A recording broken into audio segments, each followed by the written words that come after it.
One morning, James's driver came early to the shed. "There's a change of plan, James. We're to take the stopping passenger train today, not the goods train, so we have to be ready half an hour earlier." James was pleased not to be taking trucks, but he didn't appreciate the extra hurry. "Sometimes I wonder," he sighed, "how nice it would be to have a branch line to myself." "You?" exclaimed the others. "And why not? Branch lines aren't as busy as the main, and at least I'd know where my next load was coming from." "Ah," said Gordon, "but what about all the trucks?" "And the shunting," put in Henry. "You'd have to do your own, you know." Well," James hesitated, "perhaps Donald or Douglas would do it for me?" Or perhaps not. Anyway, branch lines aren't so bad. Thomas and Edward and Duck have it easy on theirs.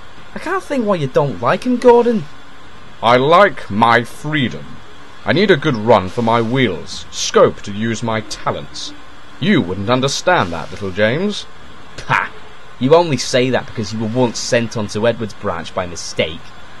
Gordon closed his eyes. He did not wish to remember that again.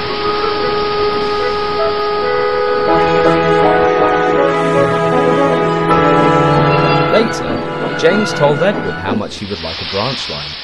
"You can come and help me any time," smiled Edward. "With Boko away, I've been rushed off my wheels lately."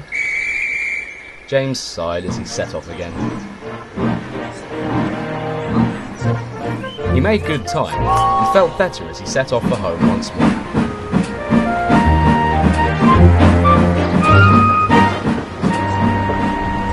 At the workstation, he met Gordon. "Found any good branch lines?" Gordon chuckled. James took no notice. "Just you wait, I'll show you." James came carefully down Gordon's hill because he knew he had to stop at Edward's station.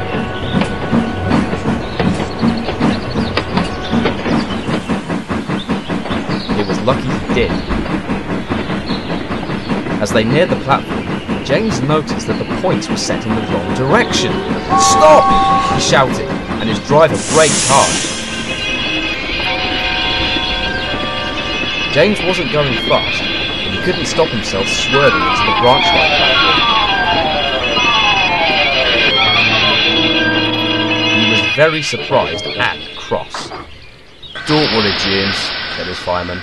"I'll ask the signalman to put us back on the proper line. I won't be long." The signalman had reset the points behind James, as the rule was said. But when he tried to let James back out, he found he couldn't. He was most embarrassed.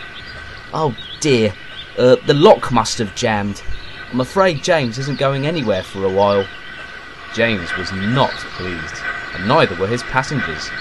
Bertie took them to their proper stations. Later, the Fat Controller arrived.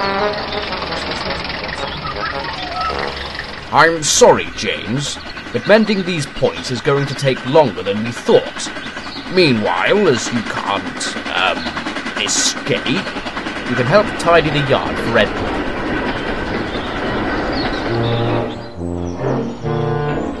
At first, James quite enjoyed it, but as time went on, knowing exactly what he had to do and when became rather dull.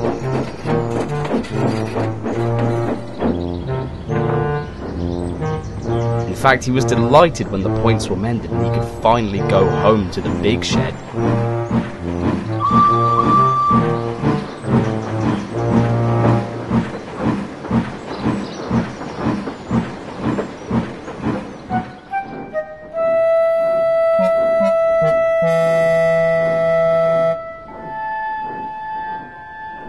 "Hello," murmured Gordon.